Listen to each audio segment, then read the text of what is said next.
em seus lares o programa Quarta Dimensão na rede tvm.com.br, o canal da maior e melhor cobertura local.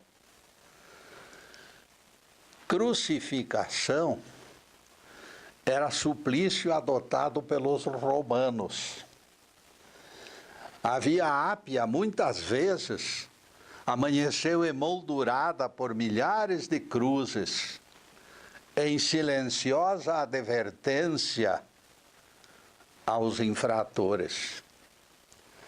A justiça imperial sempre agiu com exagerada severidade contra os inimigos da ordem pública. A ameaça da crucificação assustava até mesmo os mais valentes. Não somente o réu sofria o peso da justiça, porém, seus parentes até quarta geração eram alcançados pelos estigmas do isolamento social e da desonra. Todas as portas se fechavam para eles. Tornavam-se malditos e perseguidos como pessoas não gratas. Pela pressão dos sacerdotes, o mais puro e perfeito dentre os filhos de Deus foi reputado malfeitor e crucificado entre dois ladrões. A injustiça foi tamanha que o próprio Pilatos declarou sua inocência, embora ao mesmo tempo autorizasse sua morte.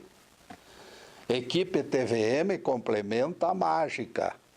Luiz Carlos Zube manipulando os botões, mais o Fernando e o Everton. Com eles na técnica temos certeza de trabalho bem feito. O tema de hoje será: Na subida as pedras ferem.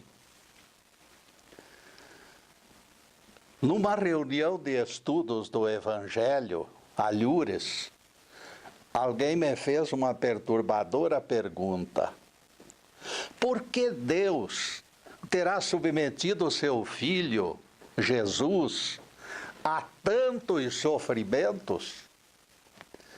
Essa interrogação foi e sempre será válida. Afinal, os evangelhos reconhecem que o próprio Pai humano sempre faz o melhor para suas crianças, registrando tal coisa como certeza do amor de Deus. Submetendo o primogênito ao castigo da crucificação, Deus procedeu de forma incompreensível. Foi desabafo da jovem que fez a indagação. Não haveria maneira menos cruel para salvar a humanidade sem torturas? Rematou a filha de Eva, inconformada com o drama do Gólgota. A jovem foi longe em suas críticas, mas eu fico por aqui. Já chegaram argumentos suficientes para dissertar sobre o tema. Certas ocasiões, algumas decisões divinas são aparentemente contraditórias. Quando não penetramos fundo no exame das entrelinhas, para entender a face oculta do Pai Celestial, precisamos analisar especialmente as entrelinhas. Encontrar o amor de Deus na dor e no sofrimento dos pecadores já é dose para leão. Explicá-lo no caminho do Gólgota se torna duplamente complicado. No entanto, existem pregadores que resolvem o problema com tamanha rapidez que parecem mágicos. Eles colocam Satanás como autor isolado de todos os males, abraçam carinhosamente os arguidores importunos e os despedem vazios da menor explicação. Satanás, no seu conflito eterno com Deus, foi quem tramou a própria crucificação de Jesus, na opinião deles. Os jogadores de baralho usam o coringa como carta forte na superação da estratégia dos competidores. Estes pregadores usam Satanás como coringa. O coringa cabe em tudo quanto é lugarzinho. Como certo produto de limpeza, Satanás tem 1001 utilidades. Esta figura grotesca dispensa o esforço de refletir. Tudo o que não se entenda é atribuído ao eterno conflito entre Deus e o maligno. A dor de cabeça é desencadeada por Satanás. A dor de estômago, a perda de emprego, a briga do marido com a mulher, tudo é consequência da malvadeza de Satanás. Nós somos anjinhos, purinhos, maravilha. Parece que esta gente nunca estudou Bíblia. O fato é que essas figurinhas publicam somente o que lhes interessa. Esta é a grande verdade. A linguagem da Bíblia desmente a força incomensurável que eles atribuem ao maligno. Prestemos atenção ao que diz Jeová no Velho Testamento. Eu repito estas coisas porque eu acho importante jogar para escanteio esta figura escabrosa chamada Satanás. Veja o que Deus diz lá no Velho Testamento. Eu formo a luz e crio as trevas. Faço a paz e produzo o mal. Eu, o Senhor, faço todas estas coisas.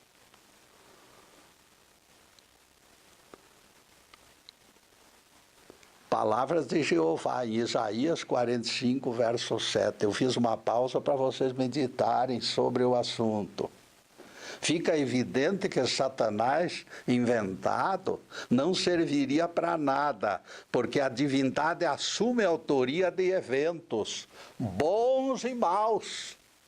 Deus é que faz tudo, o bem e o mal. Vejam que Jeová foi bastante claro. Eu crio o mal, diz ele através da mediunidade do profeta Isaías. O que gostamos ou desgostamos vem de única fonte: Deus.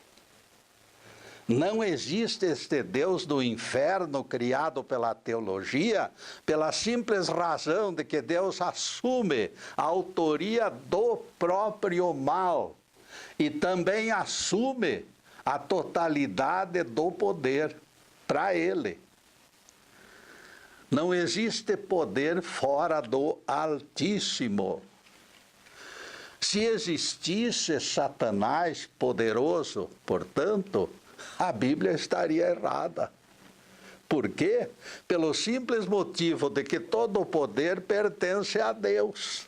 Também o salmista transmitiu a mensagem com suficiente clareza. Uma vez falou Deus, 2 vezes eu ouvi que o poder pertence a Deus. Salmo 62, verso 11. O Pai Celestial liberou o poder apenas para o seu Cristo, só. Todo o poder me foi entregue na terra e nos céus. Foram palavras ditas por Jesus em Mateus 28, versículo 18. Se existisse Satanás, a frase não poderia ser esta, tinha que modificá-la. Jesus teria dito: parte do poder me foi entregue. A outra parte do poder se encontra com Satanás. Alguém poderá me questionar? Poderá. Os reis têm poder, o presidente da República tem poder, os chefes religiosos têm poder. Estes são argumentos preferidos por aqueles que não aceitam Deus e o Cristo como únicas fontes de poder. Nestes casos, todavia, meus amigos, não se trata de entrega de poder, mas sim de empréstimo, como ferramenta de progresso. Deus nos cede um cargo para que nós, através daquele cargo, possamos fazer o bem para os outros e nos modificar. Pôncio Pilatos disse para Jesus, isto é importante, eu tenho poder para te crucificar e para te libertar. Pôncio Pilatos, eu tenho poder, eu faço tudo. Veja a resposta de Jesus. Não terias este poder se o Altíssimo não te concedesse. E aqui nós entramos num paradoxo sem tamanho. A resposta de Jesus para Pilatos é um primor. João 19, versículos 10 e 11. Não terias este poder se o Altíssimo não te concedesse. Pasmem, senhoras e senhores, o poder de Pilatos para crucificar Jesus lhe fora concedido por Deus. O poder atribuído ao governador da Judéia viera do alto, através do imperador, que também não seria imperador sem a permissão divina. Não deparamos fórmula diferente, meus amigos. Não existe poder fora de Deus e do seu Cristo. O poder transitório de autoridades não passa de empréstimo.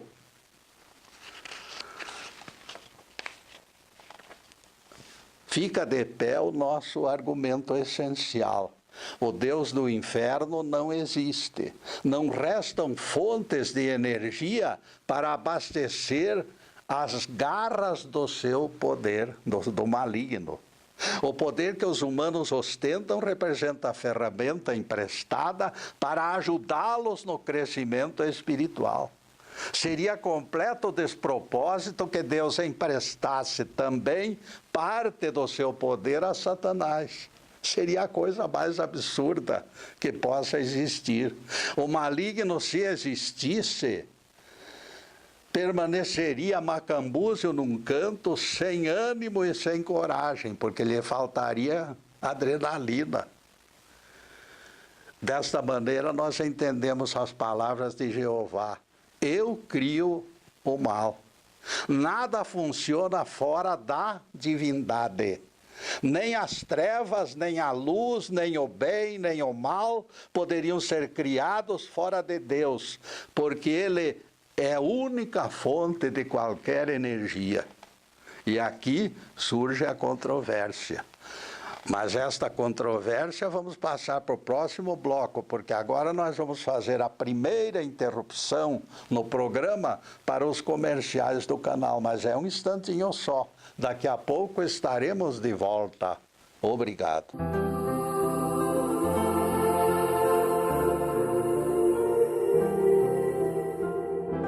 Já estamos no segundo bloco do programa Quarta Dimensão e convidamos vocês para acessar o nosso site. Ele está na telinha, por gentileza, do Luiz Carlos Zube. E não esqueçam as 142 palestras que se encontram no YouTube, dia e noite, à disposição dos telespectadores. O único clique trará uma das nossas 142 dissertações esclarecedoras. A página Getúlio no YouTube, constante do site, estabelece ligação direta para 81 palestras, dentre elas. Escolha uma, aquela do seu gosto, e clique. E agora a continuação do nosso tema de hoje. Na subida, as pedras ferem. Por que Deus empresta a fagulha do seu poder a nós, míseros pecadores? Por que Deus empresta braço forte para violentarmos nossos irmãos?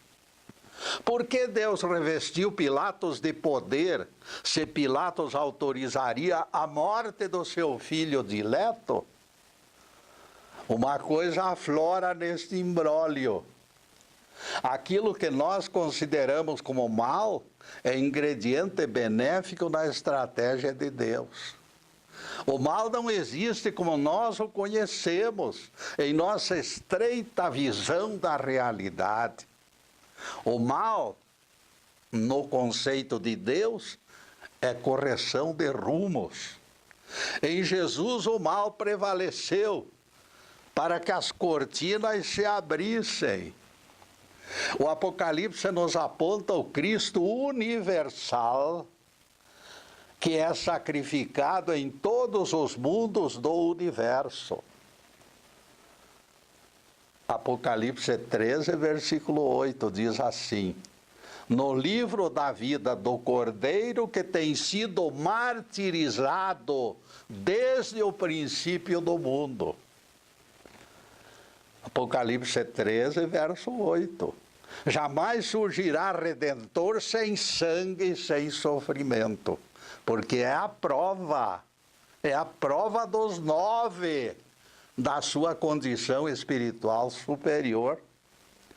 Na subida, as pedras ferem, como diz o nosso tema. Remédios podem ser amargos. Jesus nasceu numa estrebaria emprestada. Não dá para imaginá-lo no berço do palácio de César. Jesus cresceu numa aldeia obscura. Jesus era descendente de Davi, cujo povo era escravo de Roma. É inegável que o Mestre nasceu e viveu e morreu sem privilégios. Nenhum privilégio. Somente sofrimento e lutas. Embora filho dileto de Deus, sua jornada vocês conhecem, foi complicada. Não tenho onde reclinar a cabeça, foi o seu desabafo. De repente a ficha cai. A constância do exercício torna forte o atleta. E nós lembramos o incidente ocorrido lá numa região montanhosa do Nepal. Turista de férias, aquele homem era robusto e solidário, um sujeito enorme, um gigante, braços fortes. Por essa razão, a figura cansada da velha nepalesa, carregando o saco de arroz às costas, o comoveu. Ele olhou para ela com bastante piedade, com bastante compaixão e lhe disse: eu quero ajudá-la. Eu carrego o saco de arroz, sou mais novo e mais forte do que você, ele disse. A velhinha desceu lentamente o pesado volume, aquele enorme saco de arroz. E ele tentou levantar o dito cujo para colocá-lo às costas. Vexado, percebeu que não conseguia sequer tirar o saco do chão. Depois de algumas tentativas sem êxito, a mulher idosa, rindo bastante, levantou o peso enorme e se afastou. Só quem conhece, meus amigos, as agruras dos trabalhadores do Nepal, entende este pequeno incidente. Moral da história: somente constantes exercícios enrijecerão os músculos do corpo e da alma. Ninguém fica forte sem exercício constante. Se o mestre fosse entregue ao riso e ao prazer de uma vida fácil, com certeza teria fracassado como Messias. Alguém poderá ensinar fortaleza sendo fraco? Em Mateus 16, versículo 21 e 23, encontramos o seguinte: Começou Jesus a mostrar aos discípulos que era necessário seguir para Jerusalém e ser torturado pelos sacerdotes e pelos escribas e ser morto por eles. Pedro começou a repreendê-lo, dizendo-lhe: tem dó, Senhor, isto de modo algum deverá acontecer. Mas Jesus, voltando-se para Pedro, bradou energicamente: vá para trás, Satanás, tu te tornaste pedra de tropeço, não cogitas das coisas de Deus, mas sim das coisas dos homens. Pedro pensava na lei da vantagem, aquela do Gerson.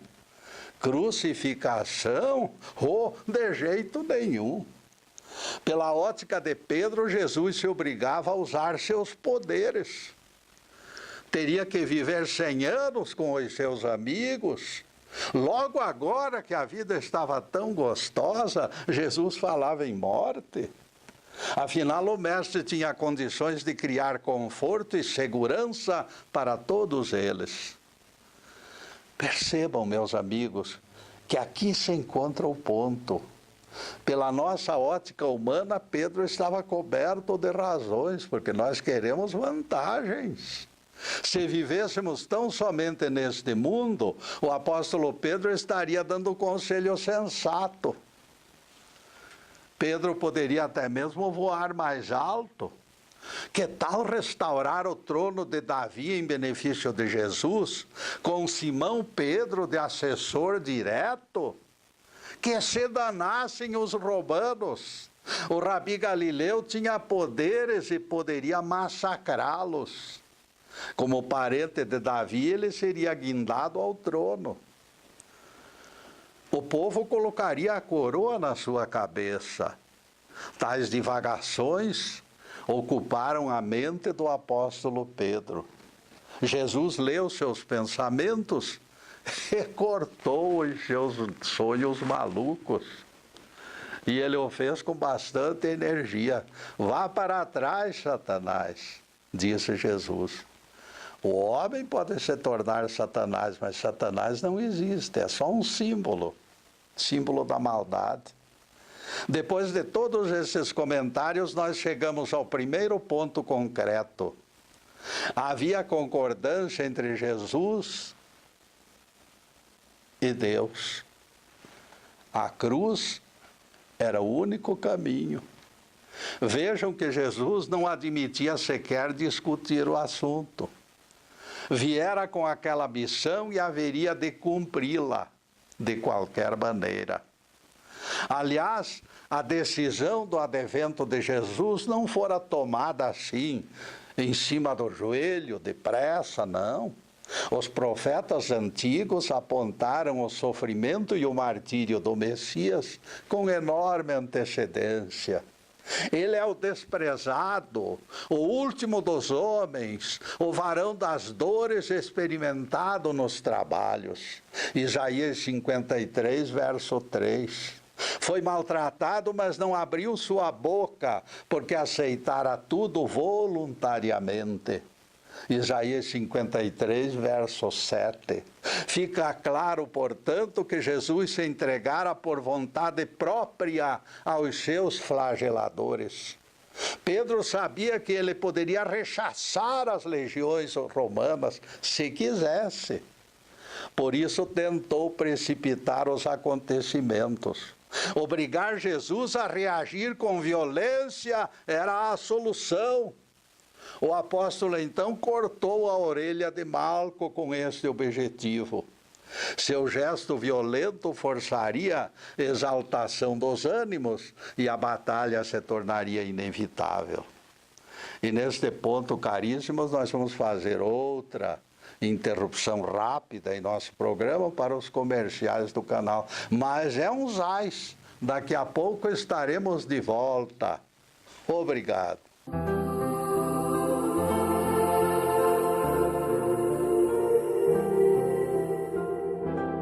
Estamos retornando com o programa Quarta Dimensão, terceiro bloco.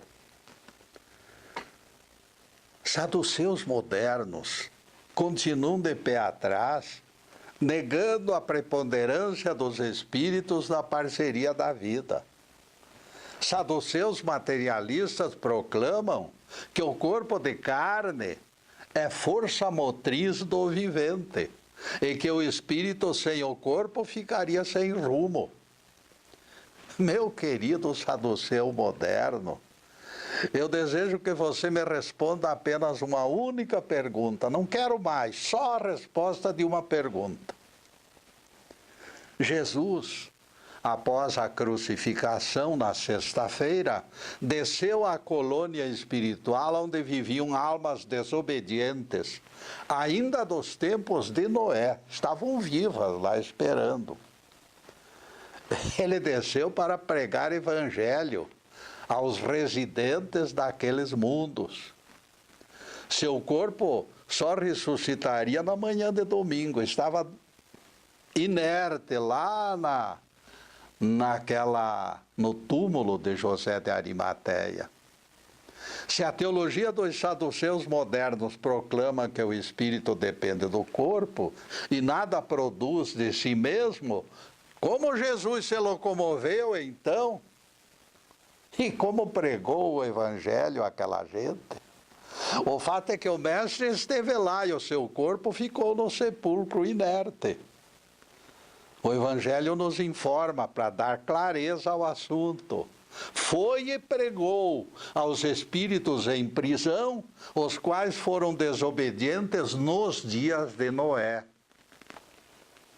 1 Pedro 3, versículo 19.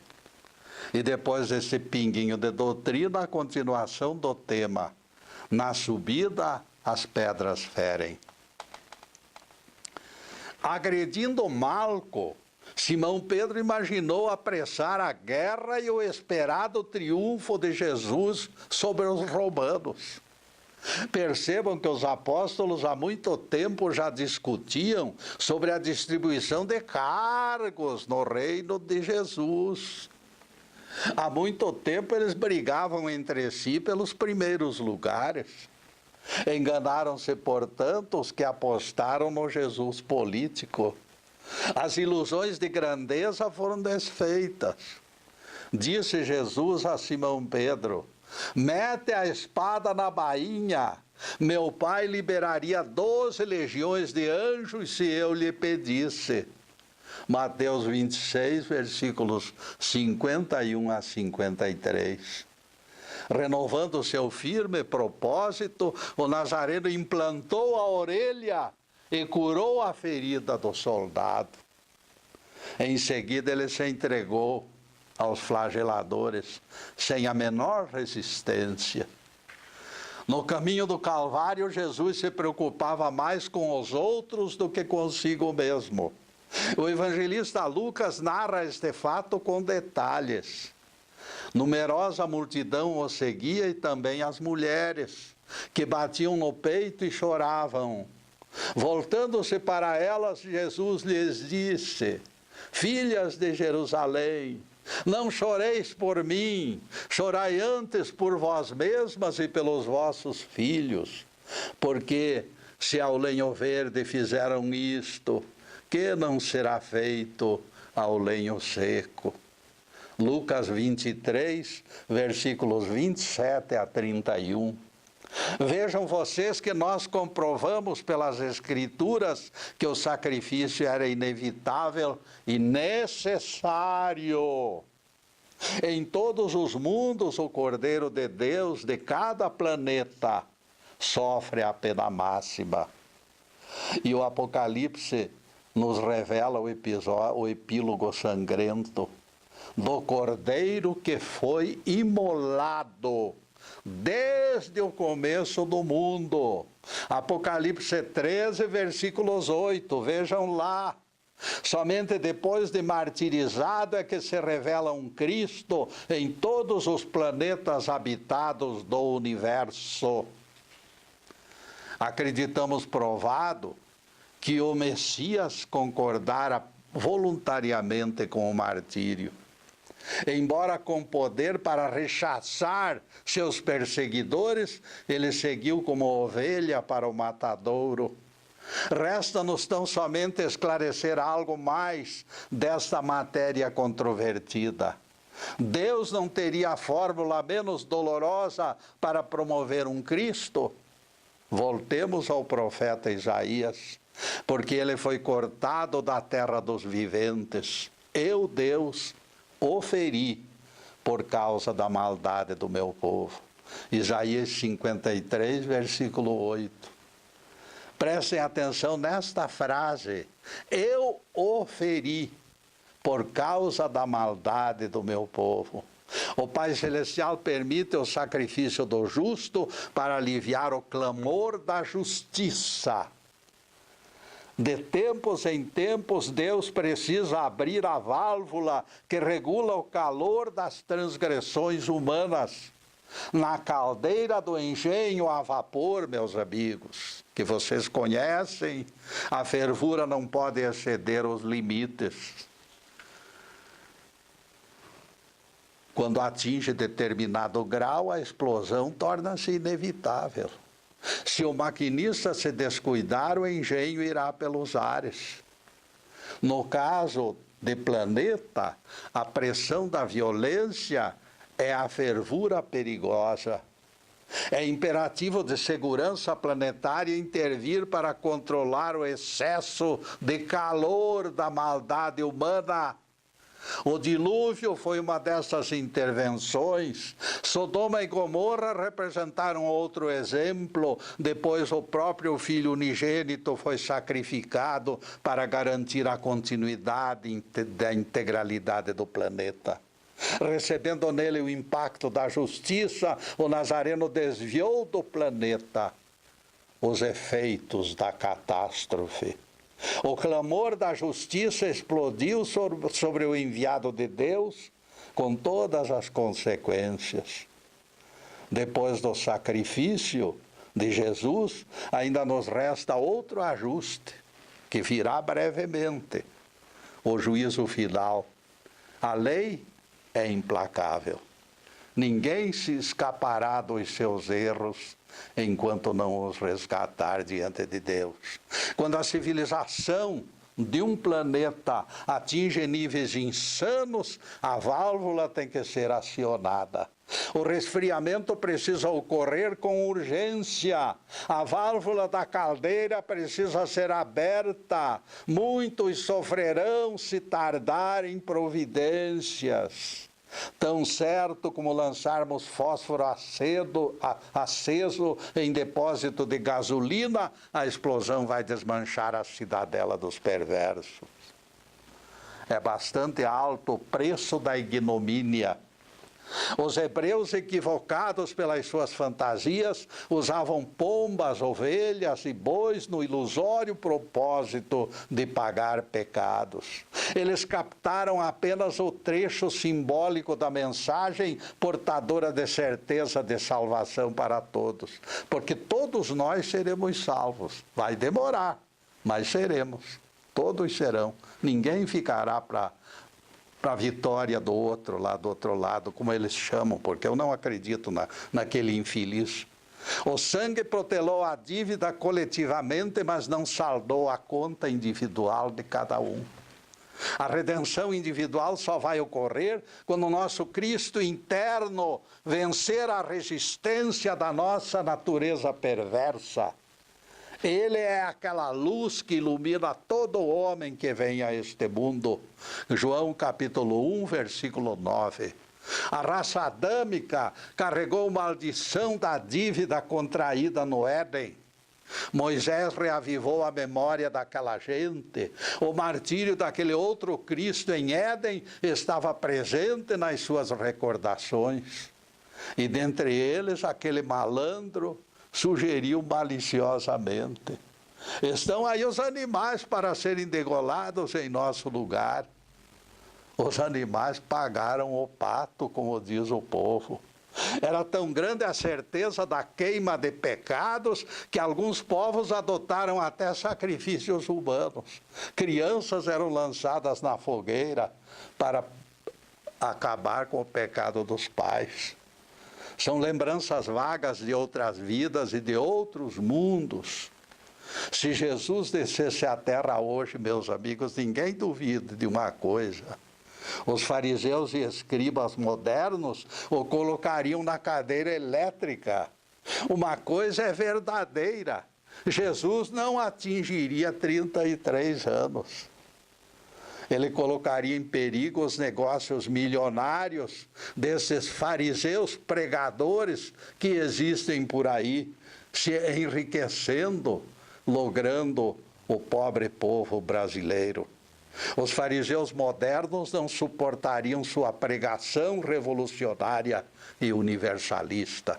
E neste ponto, caríssimo, nós vamos fazer mais uma pequena interrupção em nosso programa para os comerciais do canal. Mas é um instantinho só, uns ais. Daqui a pouco estaremos de volta. Obrigado.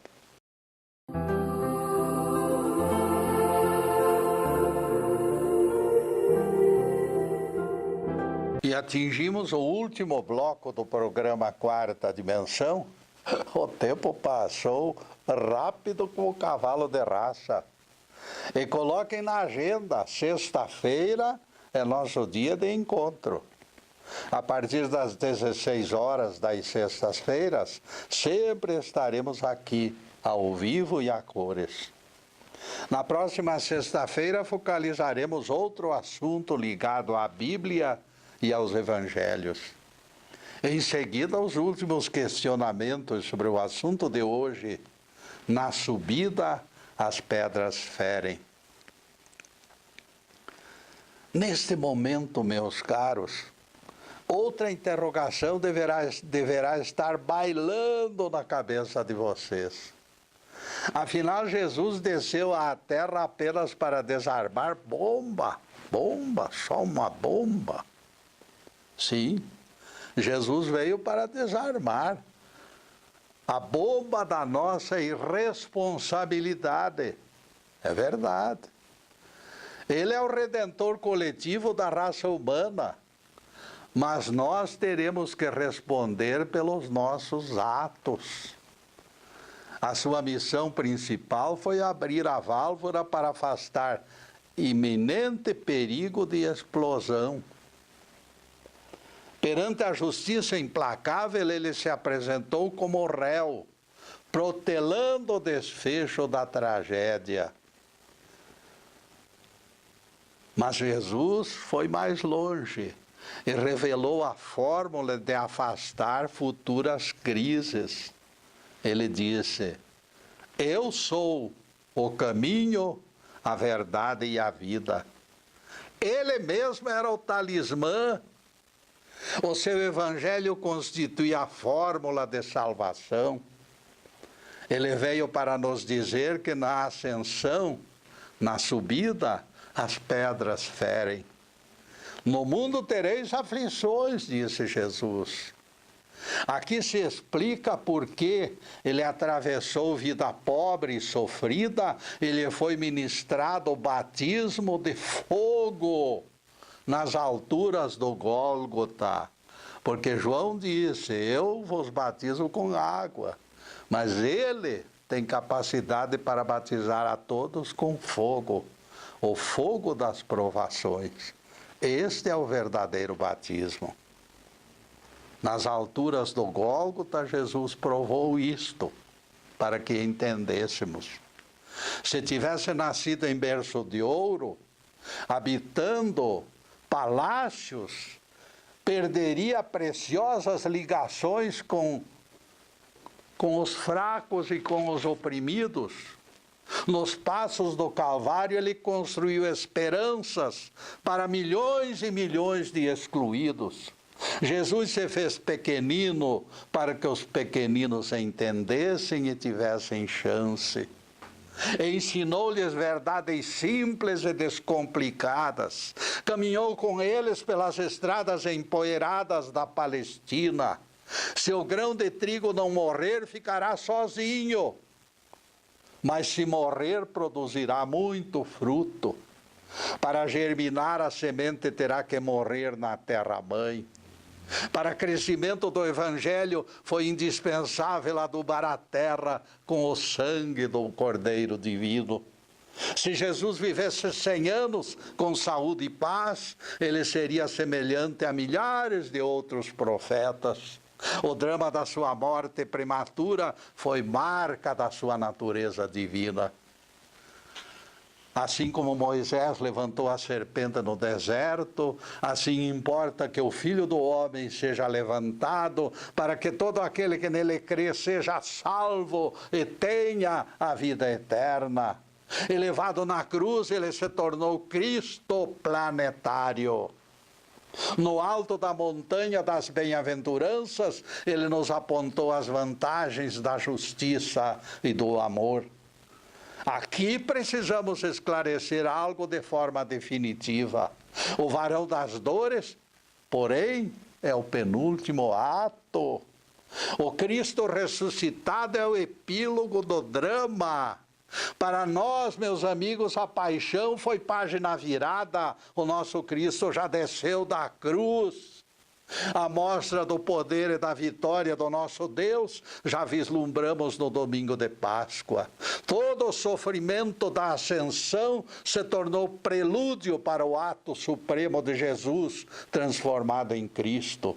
A ressurreição superou as torpezas da jornada com todas as suas dores. Na subida, as pedras ferem, é o título do nosso tema. Não importa que os espinhos dilacerem os corpos dos mártires, o que vale a pena mesmo é chegar ao topo da montanha. Passo a passo, também nós chegaremos lá. O nosso Deus, o nosso Jesus, o Jesus do terceiro milênio, é o grande vitorioso, o Rei imortal dos séculos. Os 2 discípulos na estrada de Emaús foram os portadores da grande verdade. Jesus se aproximou deles e eles não o reconheceram. Contaram-lhe sobre a morte do justo ocorrida em Jerusalém há 3 dias. Um deles, Cleófas, o mais falante, discorreu sobre a crueldade dos carrascos. Eles se encontravam completamente desalentados, sem guardar a menor esperança. Morrera o sonho do Messias, aquele esperado general triunfante que expulsaria os romanos. Não restava nenhuma dúvida, não restava mesmo coisa alguma. Foi aqui que o mestre os interrompeu, dizendo-lhes: ó nécios e tardos de coração, para crer em tudo que os profetas disseram, porventura não convinha que o Cristo padecesse para entrar na sua glória? Lucas 24, versículos 25 e 26. Silêncio, meus amigos. Silêncio, por favor. Analisemos exclusivamente esta palavra, glória, entrar na glória. Nesta frase, nós encontramos embutida inteirinha a força da mágica. É a resposta do próprio Jesus à jovem inconformada com sua crucificação. Grande sacrifício para enorme recompensa. A última página transformada em épico de vitória e poder, que não tem paralelo em termos de recompensa. O resultado justifica que Deus tenha colocado a cruz no caminho do Nazareno. Jesus ressuscitou pela força de Deus. Por que temeis, irmãzinha querida, alcançada pela dor? Por que gemeis, meu velho, alquebrado pelos anos? Por que estáis inquietos, meus filhos, com o que vos reserva o futuro? Jesus ressuscitou e o evento é o triunfo dos mais fracos e oprimidos de todos os tempos. A própria cruz deixou de ser sinal de ignomínia e maldição no exato momento em que por ela surgiu o Cristo planetário. A trave da cruz, que descansava na horizontalidade da terra, foi erguida para a verticalidade dos céus. A cruz, com forma de homem ereto, de braços abertos, é desenho da imortalidade.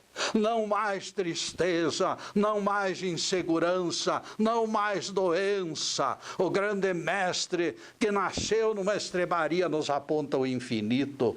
Ele veio para que nós tivéssemos vida e vida abundante. Vós sois deuses, declarou ele em João 10, versículo 34. Em sua palavra nós podemos confiar. E ele também disse: eu sou a ressurreição e a vida. Quem me segue não andará em trevas. Louvado seja Deus. Que o Senhor nos abençoe e nos guarde. Que o Senhor faça resplandecer o seu rosto sobre nós e tenha misericórdia de nós. Que o Senhor sobre nós levante o seu rosto e nos dê a paz. Louvado seja o nosso querido Deus Pai. Louvado seja o santo nome de Jesus, o nosso Cristo. Obrigado, Deus. Obrigado, Jesus. E obrigado também para vocês, meus caros, que estiveram conosco nesse horário. Muito obrigado.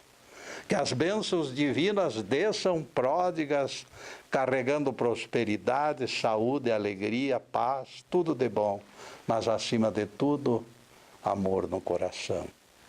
Muito obrigado, meus amigos, e boa noite.